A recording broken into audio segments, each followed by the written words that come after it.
नमस्कार, आदाब, स्वागत है आप सभी का बिहार समाचार। आज हो गया 12 जनवरी 2021 दिन मंगलवार। तो चलिए बिहार के तमाम 15 बड़ी खबरों को विस्तार से जानते हैं, जिसमें हम सबसे पहले आपको बताएंगे 1,08,000 जवानों की बहाली के बारे में। फिर हम आपको बताएंगे राज्य में बिना मास्क पहनकर निकलने वालों के लिए चलाया जा रहा विशेष अभियान। फिर आपको बताएंगे बिजली उपभोक्ता के लिए क्या बड़ी राहत है। बिहार बोर्ड की 10वीं की परीक्षा का एडमिट कार्ड जारी। नीतीश कैबिनेट को लेकर क्या बड़ा बयान आया है। बिहार में 30 जनवरी और 25 जनवरी को क्या बड़ा आंदोलन किया जाएगा। साथ ही हम आपको बताएंगे कि किसान आंदोलन पर सुप्रीम कोर्ट ने क्या कहा। 15 जनवरी से सड़क पर उतरेंगे ऑटो और ट्रक चालक। बिहार के हर जिले के ITI भवन में एम्प्लॉयमेंट ट्रेनिंग के लिए खुलेगा मेगा स्किल सेंटर। राष्ट्रपति और PM मोदी को भेजा जाएगा भागलपुर का कतरनी चूड़ा। बिहार में हर किसी को मिलेगा आधी कीमत पर नया वाहन। फिर हम आपको बताएंगे बिहार में प्याज की बढ़ी हुई कीमत के बारे में। साथ ही आपको अपडेट देंगे राज्य के निगम कर्मी 22 जनवरी से करेंगे आंदोलन। CBSE स्कूल के बच्चे अब अपने ही स्कूल में प्रैक्टिकल परीक्षा देंगे। अंत में हम राज्य में कोरोना अपडेट को लेकर बड़ी रिपोर्ट देंगे। तो फटाफट से अपनी तरफ से एक प्यारा लाइक इस वीडियो को जरूर कर दे और इसी तरह के रोज बिहार के बड़ी खबरों को जानने के लिए अगर अभी तक आपने हमारे चैनल को सब्सक्राइब नहीं किया तो सब्सक्राइब करके ऑल नोटिफिकेशन को जरूर ऑन कर ले। तो सबसे पहली खबर 1,08,000 जवानों की होगी बहाली। जी हां, कर्मचारी चयन आयोग ने कांस्टेबल की रिक्तियों की घोषणा कर दी है। आयोग कुल 1,08,449 नियुक्ति करेगा। इसमें पुरुष वर्ग में 50,066 और महिला वर्ग में 58,373 की भर्ती शामिल है। रेलवे के बाद हाल ही के वर्षों में संभवतः यह सबसे बड़ी भर्ती होगी। रेलवे ने 1,30,000 भर्तियां निकाली थी। बड़ी खबर बिहार में ड्राइविंग लाइसेंस बनवाना हुआ आसान, घर बैठे होगा काम। जी हां, बिहार में ड्राइविंग लाइसेंस बनवाना पहले से बेहद आसान हो गया है। परिवहन विभाग ने अब लर्निंग लाइसेंस के लिए शुल्क जमा करने की व्यवस्था में बदलाव कर दिया है। लर्निंग लाइसेंस के लिए अब सिर्फ ऑनलाइन आवेदन लिए जा रहे हैं। ऑफलाइन की प्रक्रिया पूरी तरह से बंद कर दी गई है। स्लॉट बुक होते ही लर्निंग लाइसेंस के लिए 740 रुपये जमा करने पर जांच परीक्षा के लिए अपनी सुविधा के अनुसार डेट मिल रही है। डेट के अनुसार अब आपको जिला परिवहन कार्यालय में ऑनलाइन परीक्षा देने के लिए आना होगा। 10 मिनट में यातायात नियमों से जुड़े 10 सवालों का जवाब देना होगा, पर पास होने के लिए 6 सवाल सही होने चाहिए। पटना में बिना मास्क लगाए पब्लिक ट्रांसपोर्ट से सफर करना पड़ सकता है महंगा। इन 6 जगहों पर चल रही है गोपनीय जांच। देश भर में कोरोना संक्रमण का खतरा अभी टला नहीं है। ऐसे में सरकार द्वारा जारी सभी गाइडलाइन का पालन सख्ती से कराने के लिए प्रशासनिक अधिकारियों को निर्देश दिए गए हैं। बिहार की राजधानी पटना में भी डॉक्टर चंद्रशेखर सिंह ने आदेश जारी करते हुए गोपनीय जांच करने के निर्देश दिए हैं। खास करके वैसे लोग जो यात्री बस या फिर 3 पहिए वाहन से सफर करते हैं उनकी जांच की जाएगी। डीएम के आदेश अनुसार यह तय किया गया है कि यात्री बसों और 3 पहिया वाहनों में यात्रा कर रहे यात्रियों के मास्क पहनने और सोशल डिस्टेंसिंग का पालन करने की जाँच की जाएगी। Bus stand, railway station, airport जैसे भीड़ भाड़ वाले सार्वजनिक स्थानों पर 2 गज की दूरी का अनुपालन हो रहा है या नहीं, इसकी जांच पड़ताल कराई जाएगी। गोपनीय आदेश में यह भी कहा गया है कि इसके लिए उच्च स्तरीय आदेश प्राप्त हुआ है। इसी क्रम में कल विशेष जांच टीम को लगाया जा रहा है। आपकी जानकारी के लिए बता दें कि पटना में जो 6 स्पॉट जांच के लिए चिन्हित किए गए हैं उनमें मीठापुर बस स्टैंड, राजेंद्र नगर पुल ओवरब्रिज के नीचे, पटना जंक्शन रेलवे स्टेशन, सगुना मोड़, अनकुआ बहरी पहाड़ी मोड़, कारगिल चौक शामिल है। बड़ी खबर बिजली उपभोक्ताओं को बड़ी राहत, 3 किस्तों में जमा कर सकते हैं बकाया बिल। जी हां, बिहार के बिजली उपभोक्ताओं के लिए राहत की खबर है। वैसे उपभोक्ता जिन्होंने कोरोना काल से लेकर अभी तक अपना बिजली बिल का भुगतान नहीं किया है और एक सप्ताह बिल की राशि अधिक हो गई है, उनके लिए यह फैसला राहत भरा होगा। बिजली कंपनी ने किस्त में बिल भुगतान की सुविधा बहाल की है। अब 3 किस्तों में अपनी बिजली बिल का भुगतान कर सकते हैं। इसके लिए पहली किस्त में बिल की राशि का 35% और बाकी 65% राशि दूसरे तीसरे किस्तों में जमा करनी होगी। हालांकि इसका लाभ बस 31 जनवरी तक ही मिलेगा और उसके बाद यह सुविधा समाप्त हो जाएगी। साथ ही आपकी जानकारी के लिए बता दें कि बिजली कंपनी ने यह भी नियम जारी किया कि वैसे उपभोक्ता जो समय रहते किस्त में भी अपना बिल जमा नहीं करते हैं उनका कनेक्शन काट दिया जाएगा। बिहार बोर्ड की 10वीं की परीक्षा का एडमिट कार्ड जारी। जी हां, 10वीं के छात्रों के लिए बड़ी खबर सामने आई है। बिहार स्कूल एग्जामिनेशन बोर्ड ने अपने आधिकारिक वेबसाइट biharboardonline.com पर बोर्ड परीक्षा 2021 के एडमिट कार्ड जारी कर दिया। इसके अलावा परीक्षा की तिथि भी निश्चित कर दी है, जिसमें बिहार बोर्ड मैट्रिक यानी 10वीं की परीक्षाएं 17 फरवरी से 24 फरवरी के बीच होगी और प्रैक्टिकल एग्जाम 20 जनवरी से 22 जनवरी तक होंगे। बड़ी खबर AK-47 मामले में हुई अनंत सिंह की पेशी, 13 जनवरी को अगली सुनवाई। जी हां, पटना सिविल कोर्ट में मोकामा के बाहुबली विधायक अनंत सिंह की कल पेशी हुई। AK-47 और हैंड ग्रेनेड मामले में करीब 2 घंटे तक सुनवाई चली।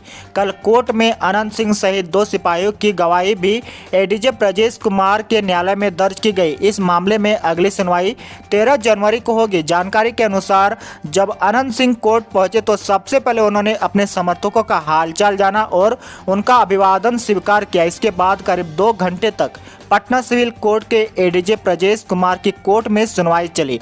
आपको बता दें कि विधायक अनंत सिंह के प्रतीक आवास लदमा से बरामद हथियार और हैंड ग्रेनेड मामले में लगातार पटना सिविल कोर्ट में सुनवाई चल रही है।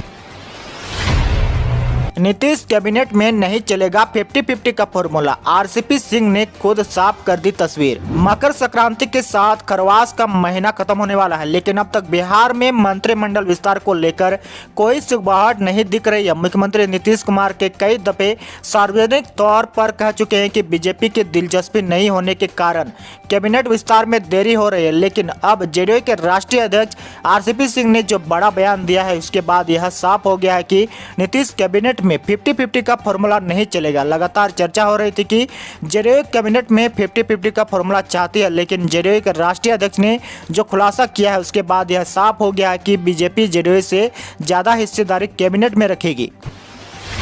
बिहार में 30 जनवरी को मानव श्रृंखला बनाएगा विपक्ष, 25 को पूरे राज्य में मशाल जुलूस। जी हां, किसान विरोधी तीनों कृषि कानूनों को रद्द करने, बिजली बिल 2020 वापस लेने, न्यूनतम समर्थन मूल्य पर धान खरीद की गारंटी करने, धान खरीद की सीमा समाप्त करने, बिहार में मंडियों को फिर से बहाल करने आदि मांगों पर अब 25 जनवरी के बजाय महात्मा गांधी शहादत दिवस यानी 30 जनवरी को महागठबंधन के आह्वान पर माले व अखिल भारतीय किसान महासभा द्वारा पूरे बिहार में मानव श्रृंखला का आयोजन किया जाएगा।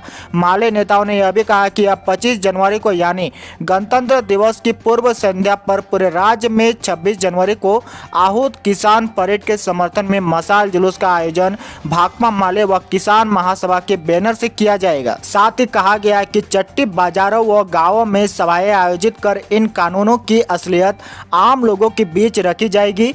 26 जनवरी को राज्य में खेती बचाओ देश बचाओ संविधान बचाओ संकल्प दिवस का आयोजन किया जाएगा। दूसरी ओर बड़ी खबर, किसान आंदोलन पर सुप्रीम कोर्ट की सुनवाई। कोर्ट ने केंद्र सरकार से कृषि कानून पर रोक लगाने को कहा। जी हां, नए कृषि कानून के खिलाफ किसानों का आंदोलन केंद्र सरकार के लिए गले की फांस बन गया है। किसान आंदोलन को लेकर सुप्रीम कोर्ट ने कल केंद्र सरकार को जमकर फटकार लगाई है। सुप्रीम कोर्ट ने केंद्र सरकार से 2 टूक कहा है कि वह पूरे कानून पर रोक लगाए और इस मामले का कोई साझा हल निकाले। सुप्रीम कोर्ट ने कल इस मामले की सुनवाई के दौरान केंद्र सरकार को जमकर फटकार लगाते हुए अदालत ने कहा कि आंदोलन में किसानों की जान जा रही है। ऐसे में सरकार अभी इन कानून पर रोक लगाएगी या फिर अदालत ही आदेश जारी करे। आपको बता दें कि केंद्र सरकार की तरफ से लागू किए गए नए कृषि कानून के खिलाफ देश में किसानों का आंदोलन पिछले 48 दिनों से चल रहा है। अगली बड़ी खबर, अपनी मांगों को लेकर 15 जनवरी से सड़क पर उतरेंगे ऑटो और ट्रक चालक, 26 को किसान आंदोलन का करेंगे समर्थन। जी हां, all India road transport workers federation ने अपनी मांगों के समर्थन में विरोध प्रदर्शन का कैलेंडर जारी किया है। जमाल रोड स्थित CITO कार्यालय में हुई संगठन की बैठक में इस आशय का निर्णय लिया गया है। अध्यक्षता मोहम्मद अनु ने की है। बैठक में वक्ताओं ने कहा कि कोरोना के समय परिवहन पूरी तरह बंद होने का असर अब तक बरकरार है, लोग प्रभावित है। बैठक में टैक्स माफ करने को लेकर फिटनेस पर लगे जुर्माने माफ करने आदि की मांग की गई है। मांगों के समर्थन में फेडरेशन के सदस्य 15, 16 और 17 जनवरी को काला बिल्ला लगाकर विरोध करेंगे। इसके बाद संगठन 23, 24 और 25 जनवरी को विरोध दिवस मनाएगा। 26 जनवरी को किसान आंदोलन का समर्थन करेगा। 28 जनवरी को राज्य स्तरीय बैठक होगी। बैठक में विभिन्न जिलों से आए प्रतिनिधियों के अलावा पटना के ऑटो रिक्शा चालक संगठन के नेताओं ने भाग लिया। बिहार के हर जिले के ITI भवन में एम्प्लॉयमेंट ट्रेनिंग के लिए खुलेगा मेगा स्किल सेंटर। बिहार में युवाओं को रोज परक प्रशिक्षण देने के लिए राज्य सरकार जिलों में मेगा स्किल सेंटर खोलने जा रही है। यह सेंटर हर जिले के सरकारी ITI में खोलने की योजना है। इन सेंटर को निजी एजेंसियां चलाएगी। श्रम संसाधन विभाग उस पर पैनी नजर रखेगा। इसका पूरा खाका विभाग तैयार करने में जुटा है। मुख्यमंत्री 7 ने इससे योजना पार्ट 2 के जरिए राज्य सरकार ने आत्मनिर्भर बिहार बनाने का संकल्प लिया है। इसमें सर्वाधिक जोर युवाओं को रोजगार और स्वरोजगार के लिए दक्ष बनाने पर है। राष्ट्रपति और PM मोदी को भेजा जाएगा भागलपुर का कतरनी चूड़ी। 200 पैकेट किया जा रहा है तैयार। इस मकर संक्रांति पर राष्ट्रपति रामनाथ कोविंद और प्रधानमंत्री नरेंद्र मोदी भागलपुर के कतरनी चूड़ा खाएंगे। जिला अधिकारी के निर्देश अनुसार जिला कृषि कार्यालय में राष्ट्रपति और प्रधानमंत्री सहित 200 विशिष्ट लोगों के लिए 200 पैकेट कतरनी चूड़ा भेजने की तैयारी की जा रही है। पैकिंग की प्रक्रिया 9 जनवरी को पूरी हो गई है। खास यह है कि जैविक विधि से उपजा कतरनी धान का चूड़ा बनवाया गया है। बिहार में अब हर किसी को मिलेगा आधी कीमत पर नया वाहन। जानिए क्या है फुल प्रोसेस। जी हाँ, बिहार में लोगों और जरूरतमंदों को रोजगार देने के लिए सरकार की तरफ से कई सारी व्यवस्था की जा रही है और नई नई योजनाओं को बनाया जा रहा है। आपको बता दें कि बिहार में सरकार द्वारा एक नई योजना चलाई जा रही है जिसके तहत अब सभी जरूरतमंदों को आधी कीमत में नया वाहन दिया जाएगा। आपको बता दें कि बिहार में नीतीश सरकार द्वारा बिहार मुख्यमंत्री ग्राम परिवहन योजना की शुरुआत की गई है। इस योजना के तहत बिहार वासी आधी कीमत पर वाहन खरीद कर रोजगार कर सकते हैं और वाहन चला सकते हैं। इस योजना के तहत बिहार सरकार वाहन खरीदने के लिए 50% तक की सब्सिडी दे रही है। आपकी जानकारी के लिए बता दें कि इस योजना का लाभ अनुसूचित जाति, अनुसूचित जनजाति और अत्यंत पिछड़े वर्ग के लोग ही ले सकते हैं। बिहार में रुलाने लगी है प्याज की कीमत। जाने सरसों तेल व रिफाइन के कितने बड़े दाम। जी हां, पिछले एक सप्ताह में प्याज प्रति किलो 7 रुपये बढ़ गया है। खुदरा बाजार में इसकी कीमत 37 रुपये थी जो बढ़कर 44 रुपये हो गई है। प्याज की बड़ी कीमत खरीदारों के लिए परेशानी पैदा कर रही है। होलसेल मंडी के दुकानदारों का कहना है कि नासिक व इंदौर में अचानक प्याज की कीमत में उछाल आया है। इसका असर व्यापार पर पड़ा है। इसके अलावा एक सप्ताह के दौरान सरसों तेल व रिफाइन की कीमत भी 10 से 12 रुपये प्रति लीटर बढ़ गया है। सरसों तेल 130 से बढ़कर 140 और रिफाइन 118 से बढ़कर 130 रुपये लीटर बाजार में मिल रहा है। और अंत की बड़ी खबर, CBSE स्टूडेंट देंगे अपने ही स्कूल में प्रैक्टिकल। जी हां, CBSE स्कूलों में 1 मार्च से प्रैक्टिकल परीक्षा शुरू हो जाएगी। परीक्षा की तैयारी शुरू कर दी गई है। 10वीं और 12वीं की प्रैक्टिकल परीक्षा स्टूडेंट अपने स्कूल में ही देंगे। पिछले साल की तरह ही प्रैक्टिकल स्व केंद्र पर आयोजित किया जाएगा। प्रैक्टिकल के लिए स्टूडेंट को दूसरे स्कूल में जाना नहीं पड़ेगा। बोर्ड परीक्षाओं की ही तरह प्रैक्टिकल की परीक्षाओं का केंद्र भी बनाए जाने पर विचार किया जा रहा था, लेकिन इस बार इसे रोक दिया गया है। आज के लिए आपका सवाल बताएं कि भारत में सर्वोच्च नागरिक सम्मान कौन सा है। इसका जवाब आप हमें कमेंट बॉक्स में जरूर बताएं।